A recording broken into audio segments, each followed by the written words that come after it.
Assalamualaikum warahmatullahi wabarakatuh. Selamat datang di channel Karel Shibapa. Semoga kita diberi kesehatan dan kesuksesan. Jangan lupa untuk like, subscribe, aktifkan lonceng notifikasi, serta tulis komentar kalian dan tonton sampai akhir. Oke, kita mulai ceritanya.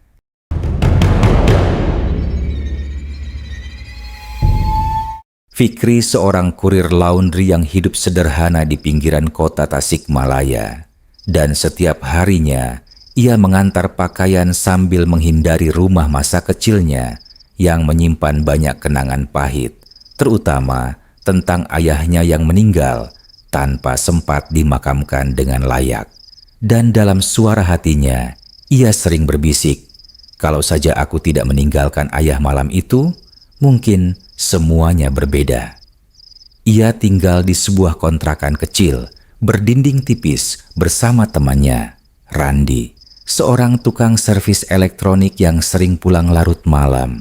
Dan setiap kali Fikri menceritakan kegelisahannya, Randi hanya menghela napas dan berkata, "Lu terlalu mikir bro, hidup ya jalan terus."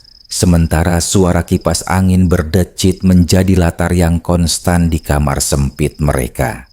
Kampung Karangreja sendiri dikenal sebagai daerah tua dengan banyak bangunan terbengkalai. Dan di ujung jalan tanah yang jarang dilalui orang, terdapat sebuah masjid tua yang terbakar sebagian 2 dekade lalu. Dan warga sekitar percaya bahwa tempat itu tidak pernah benar-benar kosong, karena beberapa orang pernah mendengar suara azan samar di malam hari tanpa ada muazin yang terlihat. Masjid itu dulunya menjadi pusat ibadah warga sebelum kebakaran misterius terjadi, dan sejak saat itu hanya tersisa dinding hangus, kubah retak, serta mimbar kayu yang sudah lapuk. Dan seorang tetangga tua bernama Pak Darsa pernah memperingatkan Fikri, jangan pernah masuk ke sana saat malam, apalagi kalau hujan turun, dengan mata yang tampak menyimpan ketakutan lama. Namun Fikri, dengan rasa penasaran dan dorongan untuk menebus kesalahan masa lalu, justru merasa terpanggil setiap kali melewati jalan itu. Dan pada suatu sore ia berkata kepada Randi, "Gue cuma pengen lihat, siapa tahu ada orang butuh bantuan." Sementara Randi menjawab cepat, "Itu bukan tempat orang hidup cari bantuan." Meski begitu, langkah Fikri tetap membawanya semakin dekat ke masjid tua itu. Dan setiap kali angin berhembus melalui reruntuhan jendela, terdengar suara seperti bisikan panjang yang menyeret, seolah memanggil seseorang yang sedang menunggu untuk datang. Kehidupan Fikri sebenarnya berjalan normal di permukaan. Ia bekerja dari pagi hingga sore, mengantar pakaian pelanggan dengan motor tuanya, dan terkadang bercanda dengan ibu-ibu yang menjadi langganan tetap. Namun setiap malam ia sulit tidur karena mimpi tentang ayahnya yang terbaring dingin tanpa doa. Dalam mimpi itu, ayahnya sering berkata dengan suara lemah, "Kamu lupa janji kita."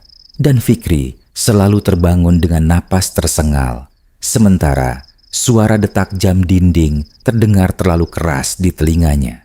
Randi pernah mencoba menenangkannya dengan berkata, "Mungkin lo cuma capek, jangan kebanyakan mikir soal masa lalu." Tetapi Fikri tahu ada sesuatu yang belum selesai, sesuatu yang terus menariknya ke arah yang tidak bisa ia jelaskan. Suatu malam, saat hujan turun deras dan listrik di kampung sempat padam, Fikri melihat siluet masjid tua itu dari kejauhan.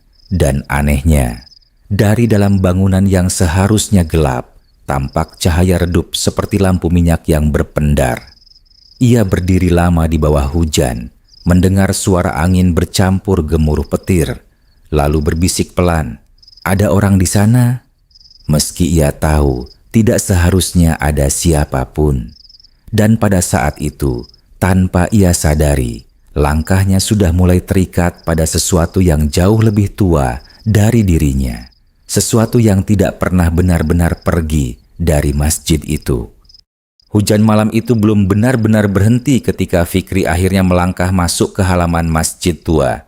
Dan suara tanah becek yang terinjak bercampur dengan desis angin membuat suasana terasa lebih berat dari biasanya. Lalu ia berkata, "Pelan. Kalau memang ada orang di dalam, gue cuma mau bantu, meski jantungnya berdetak tidak wajar." Begitu ia melewati pintu yang sudah setengah roboh, bau hangus bercampur lembab langsung menyergap hidungnya.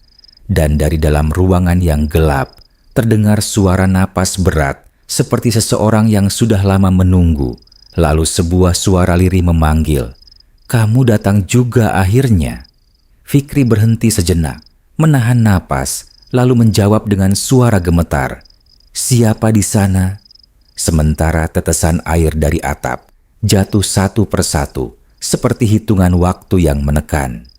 Di dalam ruangan imam, yang seharusnya kosong dan terkunci, pintunya terlihat terbuka sedikit, dan dari celah itu keluar cahaya redup kekuningan, seperti lampu tua yang hampir mati.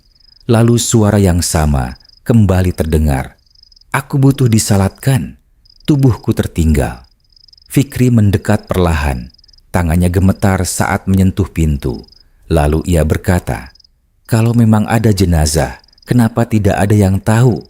Namun tidak ada jawaban langsung, hanya suara seperti gesekan kain basah di lantai. Ketika pintu terbuka penuh, ruangan itu tampak kosong. Hanya ada sajadah lusuh dan bekas noda hitam di sudut lantai. Tetapi suara itu kembali muncul tepat di belakang telinganya. "Jangan cari dengan mata, rasakan." Fikri langsung berbalik, namun tidak ada siapapun di sana, hanya bayangan dinding yang bergerak mengikuti cahaya yang tidak jelas sumbernya. Dan napasnya semakin cepat ketika ia mulai menyadari bahwa suara itu tidak berasal dari satu arah. Ia mencoba mundur, tetapi langkahnya terasa berat, seolah lantai menahannya. Lalu ia berbisik panik, "Gua harus keluar." Namun suara lain justru menyahut lebih dekat, "Belum, kamu belum menepati niatmu." Detak jantungnya kini terdengar jelas di telinganya sendiri, berpadu dengan suara tetesan air yang berubah menjadi ritme tidak teratur, seperti seseorang yang sedang menangis tertahan. Tiba-tiba, dari sudut ruangan, terlihat bayangan seperti sosok duduk yang perlahan menunduk. Dan meskipun bentuknya tidak jelas, Fikri bisa merasakan kehadiran sesuatu yang nyata. Lalu, suara itu berkata lebih tegas, "Aku sudah lama menunggu orang seperti kamu." Fikri menelan ludah, lalu dengan keberanian yang dipaksakan berkata, "Kalau memang butuh disalatkan, tunjukkan di mana tubuhmu." Dan untuk pertama kalinya, ruangan itu terasa menjadi sangat dingin, hingga napasnya terlihat. Kemudian, sebuah arah ditunjukkan bukan dengan gerakan, melainkan dengan rasa, seperti dorongan kuat di dadanya yang membuatnya menoleh ke belakang mihrab. Di balik dinding retak itu, tanah terlihat seperti baru digali, dan bau tanah basah yang aneh muncul, bukan seperti kuburan biasa, tetapi lebih pekat dan menusuk. Lalu suara itu berkata, "Pelan, di situ, jangan lama." Fikri berlutut tanpa sadar. Tangannya mulai menggali tanah dengan terburu-buru. Dan setiap kali ia menyentuh lapisan lebih dalam, suara tangisan samar semakin jelas terdengar di sekelilingnya. Saat ujung jarinya menyentuh sesuatu yang dingin dan keras, seperti kain yang membungkus tubuh, ia berhenti sejenak dan berbisik, "Ya Allah," sebelum suara itu kembali berkata, dengan tekanan yang tidak bisa ditolak, "Sekarang, selesaikan." Tanpa memahami sepenuhnya apa yang ia lakukan, Fikri menyeret tubuh itu keluar dari tanah dangkal, lalu mengangkatnya dengan susah payah ke atas sajadah. Dan meskipun wajahnya tidak terlihat jelas, ia tahu itu bukan jenazah yang baru. Ia berdiri di depan tubuh itu, mencoba mengingat tata cara sholat jenazah yang pernah diajarkan ayahnya. Dan dengan suara pelan ia berkata, "Bismillah." Sementara ruangan itu tiba-tiba menjadi sangat sunyi. Namun, di tengah sunyi itu, tepat saat ia mulai takbir, terdengar suara lain yang lebih dalam dan berat berbisik di seluruh ruangan. "Jangan lupa, janji setelah ini." Fikri membeku sejenak, lalu berbisik, "Janji apa?" Tetapi tidak ada jawaban jelas, hanya suara napas yang kini terasa lebih dekat dari sebelumnya, seolah berdiri tepat di belakangnya. Ia tetap melanjutkan sholat dengan tangan gemetar dan setiap gerakannya terasa diawasi, seolah ada banyak mata yang memperhatikan dari setiap sudut gelap masjid itu. Saat ia menyelesaikan doa terakhir, tiba-tiba tubuh yang tadi terbujur itu mengeluarkan suara seperti udara yang keluar dari rongga kosong, dan kepala Fikri langsung terangkat dengan rasa takut yang tidak bisa ia kendalikan. Tubuh itu tidak bergerak, tetapi suara itu kembali kini terdengar lebih jelas dan berat. "Terima kasih. Sekarang giliranmu memenuhi bagianmu." Dan saat itu juga, lampu redup di ruangan tiba-tiba padam total. Fikri berdiri kaku dalam kegelapan, hanya ditemani suara detak jantungnya sendiri yang semakin keras. Lalu ia berteriak, "Apa maksudnya?" Tetapi jawabannya datang sebagai bisikan panjang yang terasa menembus kepalanya. "Bawakan aku keluar ke dunia yang terang." Fikri keluar dari masjid tua itu dengan langkah limbung, membawa rasa dingin yang tidak hilang dari tubuhnya. Dan meskipun hujan sudah reda, suara tetesan air masih terdengar, seperti mengikuti setiap langkahnya. Lalu ia berbisik sendiri, "Gue cuma nolong, seolah mencoba meyakinkan dirinya. Namun, sejak malam itu, sesuatu berubah, karena setiap kali ia menutup mata, ia tidak lagi melihat wajah ayahnya, melainkan sosok tanpa wajah yang berdiri di balik mihrab. Dan suara yang sama terus berulang, "Janji belum selesai." Randi mulai menyadari perubahan itu ketika Fikri sering terbangun di tengah malam sambil duduk tegak di kasur. Dan suatu malam ia bertanya dengan nada khawatir, "Lu kenapa sih, Kik?"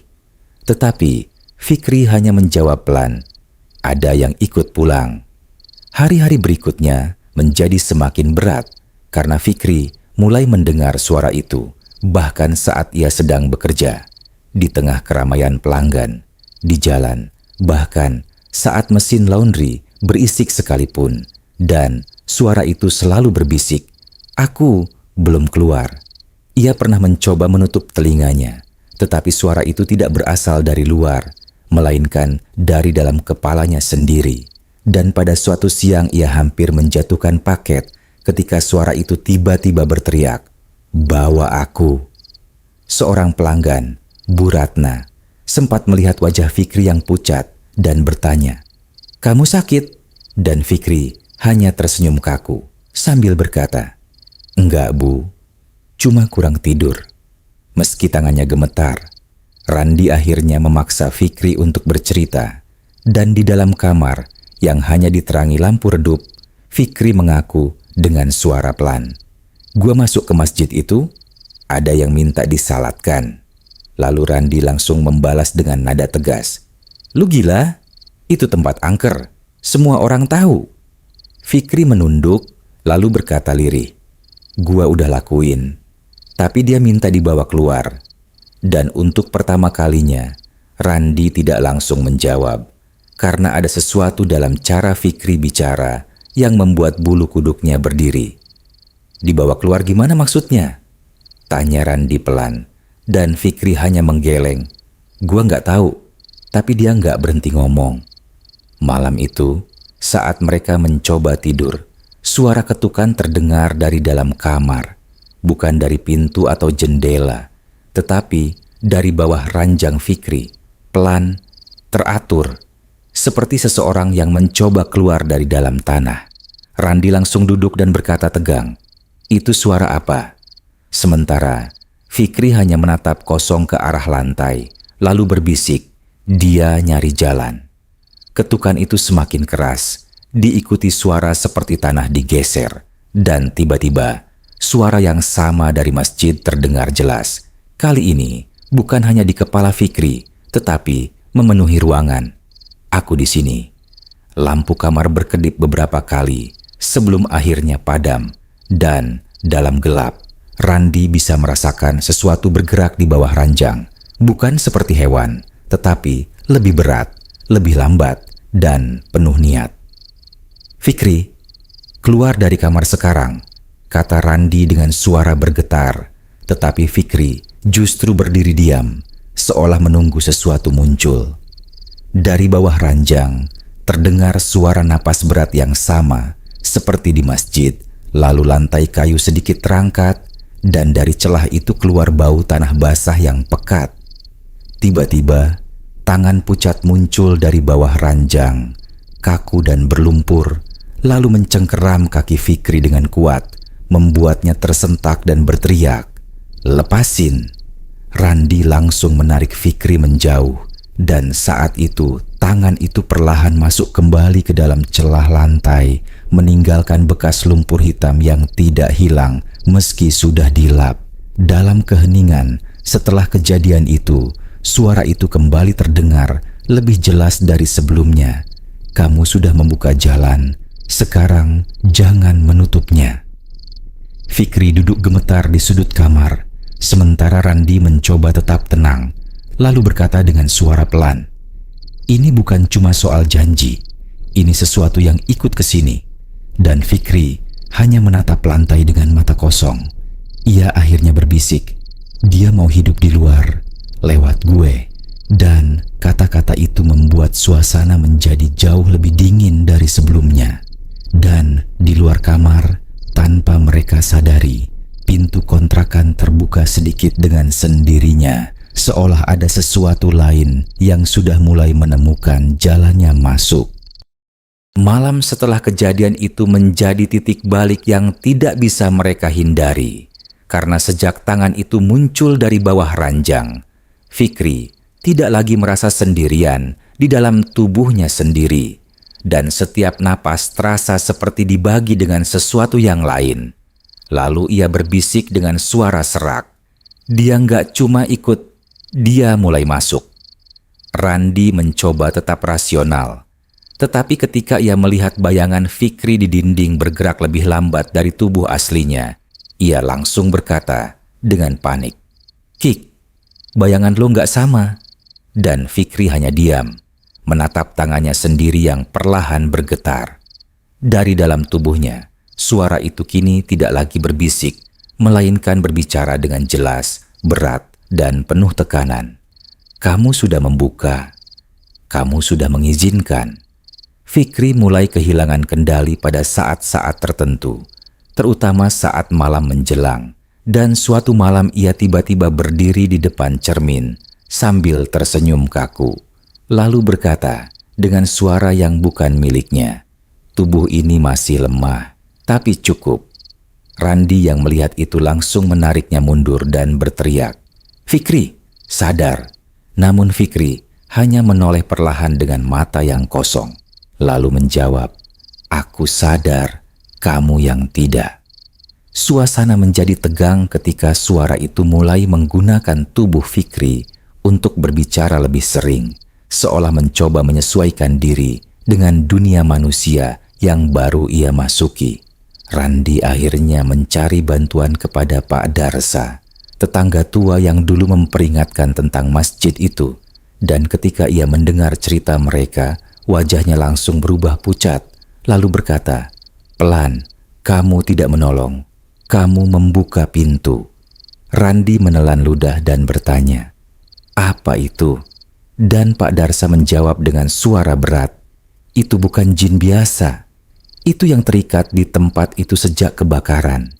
Ia kemudian menjelaskan bahwa dulu ada seseorang yang mencoba menggunakan masjid itu untuk ritual yang menyimpang. Dan ketika ritual itu gagal, sesuatu tertinggal di sana. Tidak mati, tidak hidup, hanya menunggu tubuh untuk keluar. Fikri yang mendengar itu hanya tertawa pelan. Tetapi tawa itu tidak terdengar seperti dirinya. Lalu ia berkata, "Aku sudah terlalu lama di sana. Kalian bahkan tidak tahu namaku." Dan suaranya terdengar bergema di dalam ruangan. Pak Darsa langsung mundur 1 langkah dan berkata tegas, "Keluarlah dari tubuh itu." Namun Fikri hanya memiringkan kepala, lalu menjawab, "Dia yang mengundangku." Randi mencoba memegang bahu Fikri, tetapi tiba-tiba tubuhnya didorong kuat hingga jatuh dan Fikri berdiri tegak dengan ekspresi dingin yang belum pernah terlihat sebelumnya. Lampu rumah mulai berkedip dan suara angin tiba-tiba masuk meski semua jendela tertutup, membawa bau tanah basah yang sama seperti di masjid. Lalu suara itu berkata lebih keras, "Aku tidak akan kembali." Fikri kemudian berjalan perlahan menuju pintu dan setiap langkahnya terdengar berat seolah tanah menempel di kakinya. Lalu ia berbisik, "Masih ada yang belum selesai. Lebih banyak tubuh di luar." Randi bangkit dengan panik dan berteriak, "Lu mau kemana?" Tetapi Fikri hanya menjawab tanpa menoleh, menyelesaikan yang tertinggal. Saat Fikri membuka pintu, Pak Darsa langsung berusaha menghalangi. Namun tubuh Fikri tiba-tiba berhenti, lalu kepalanya menoleh perlahan dengan gerakan yang tidak wajar, dan ia berkata dengan nada datar, "Jangan ganggu jalan yang sudah dibuka." Tiba-tiba dari dalam tubuh Fikri terdengar suara lain. Suara asli Fikri yang lemah dan tertahan. "Ran, tolong gue." Dan itu hanya berlangsung sesaat sebelum suara itu kembali mengambil alih. Konflik di dalam tubuh itu menjadi jelas, seolah 2 entitas sedang berebut kendali. Dan untuk pertama kalinya, Randi menyadari bahwa temannya masih ada di dalam sana. Pak Darsa segera mengambil sesuatu dari sakunya, sebuah tasbih tua yang mulai usang. Lalu ia mulai membaca doa dengan suara lantang dan ruangan itu langsung berubah tegang, seolah sesuatu sedang ditekan. Fikri menjerit keras, bukan karena rasa sakit fisik, tetapi seperti sesuatu di dalam dirinya sedang terbakar. Lalu ia berteriak, "Berhenti!" dengan suara yang bercampur antara dirinya dan entitas itu. Namun doa itu tidak cukup kuat karena perlahan tubuh Fikri kembali tegak. Lalu ia tersenyum tipis dan berkata, "Kalian terlambat. Aku sudah punya tempat." Dalam sekejap, Fikri berlari keluar rumah dengan kecepatan yang tidak normal, meninggalkan Randi dan Pak Darsa yang hanya bisa mengejar dengan panik, dan suara langkahnya terdengar menjauh ke arah jalan gelap. Randi berteriak, "Fikri, balik!" Tetapi tidak ada jawaban, hanya suara angin yang semakin kencang dan membawa gema tawa yang samar. Dan malam itu mereka sadar bahwa yang keluar dari rumah itu mungkin bukan lagi Fikri yang mereka kenal. Malam itu tidak benar-benar berakhir bagi Randi dan Pak Darsa, karena jejak lumpur yang ditinggalkan Fikri di jalan tanah terlihat seperti garis yang sengaja ditarik menuju sesuatu yang lebih besar. Dan dalam napas terengah, Randi berkata, "Kita nggak bisa biarin dia pergi begitu aja." Sementara angin malam membawa suara samar yang menyerupai tawa tertahan. Mereka mengikuti jejak itu hingga ke arah pusat kampung, tempat lampu-lampu rumah masih menyala redup, dan setiap langkah terasa seperti memasuki wilayah yang tidak lagi sama. Lalu Pak Darsa berbisik, "Kalau dia benar sudah keluar, berarti bukan cuma dia yang terancam." Randi menelan ludah dan menjawab pelan, "Maksudnya orang lain juga?" Dan Pak Darsa hanya mengangguk tanpa menoleh. Di tengah jalan, mereka menemukan motor Fikri tergeletak dengan mesin masih hangat.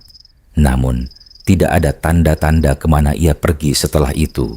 Dan di dekatnya, terdapat bekas tanah yang seolah terseret, seperti sesuatu berat yang diseret di atas aspal.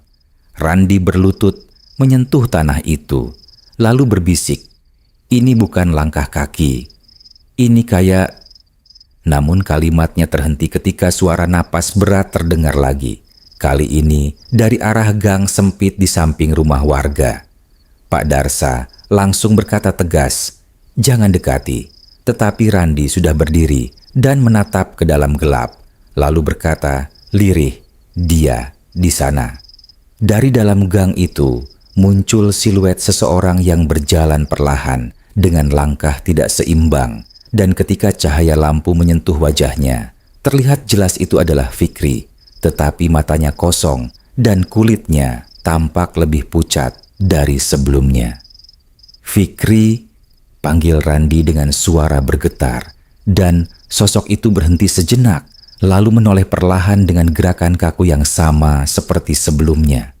Namun, ketika ia berbicara, suara yang keluar bukan milik Fikri sepenuhnya, melainkan campuran yang dalam dan berat.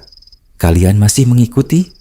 Pak Darsa maju satu langkah dan berkata, "Tinggalkan tubuh itu sekarang." Tetapi Fikri justru tersenyum tipis, lalu menjawab, "Tubuh ini hanya awal." Randi merasakan dadanya sesak ketika melihat mata Fikri berkedip tidak sinkron, seolah ada dua kesadaran yang saling bertabrakan. Lalu Fikri berbisik dengan suara asli yang lemah, "Ran, jangan deket," sebelum kembali berubah. Dalam sekejap, tubuh itu melangkah mundur ke dalam gang, dan suara itu berkata, "Pelan, masih banyak yang bisa dibuka." Tiba-tiba, dari dalam rumah di sekitar gang, terdengar suara pintu terbuka satu persatu, dan beberapa warga keluar dengan ekspresi kosong, seolah dipanggil oleh sesuatu yang sama. Lalu, Randi berkata, "Panik, mereka kenapa?" Pak Darsa langsung menariknya mundur dan berkata cepat, "Dia nyebar lewat rasa takut dan rasa bersalah." Sementara suara bisikan mulai terdengar dari berbagai arah, saling bertumpuk, saling menyahut. Di antara kerumunan itu, Fikri berdiri diam, lalu mengangkat kepalanya dan berkata dengan suara yang menggema, "Janji tidak hanya satu, kalian semua punya." Randi mulai menyadari sesuatu yang mengerikan, bahwa setiap orang di kampung itu memiliki sesuatu yang belum selesai, sesuatu yang bisa dimanfaatkan. Lalu ia berbisik, "Dia nggak butuh satu tubuh, dia butuh banyak." Pak Darsa mengangguk pelan, wajahnya tegang, lalu berkata, "Ini bukan soal mengusir, ini sudah menyebar." Sementara suara angin semakin keras, membawa bau tanah basah ke seluruh area. Di tengah kekacauan itu, Fikri melangkah maju, lalu berhenti tepat di bawah lampu jalan, dan untuk sesaat matanya kembali normal. Lalu ia berkata pelan, "Maafin gue." Namun, momen itu hanya berlangsung sekejap, karena tubuhnya langsung menegang, dan suara itu kembali mengambil alih dengan lebih kuat. Sudah tidak ada jalan kembali. Lampu jalan tiba-tiba padam, dan dalam gelap hanya terdengar suara langkah kaki dari banyak arah, bercampur dengan bisikan yang semakin ramai, seolah satu suara telah menjadi banyak. Randi berdiri kaku, tidak tahu harus bergerak kemana, sementara Pak Darsa hanya bisa membaca doa dengan suara yang mulai gemetar. Saat lampu kembali menyala, Fikri sudah tidak ada di tempatnya, dan warga yang tadi keluar rumah perlahan kembali masuk tanpa mengingat apapun, meninggalkan suasana yang aneh dan sunyi. Randi melihat sekeliling dengan napas berat, lalu berkata, "Pelan, dia hilang." Dan Pak Darsa menjawab dengan suara rendah, "Bukan hilang, menyebar." Dan dari kejauhan, dari arah masjid tua itu, terdengar kembali suara azan yang tidak lengkap, terputus di tengah, seperti panggilan yang tidak pernah selesai. Malam kembali tenang, tetapi di dalam setiap rumah, di dalam setiap kepala yang menyimpan penyesalan, sesuatu mulai berbisik pelan, menunggu janji lain untuk dibuka. Demikianlah cerita horor pada video kali ini. Terima kasih sudah menonton video ini. Jangan lupa untuk komen, like, dan subscribe-nya.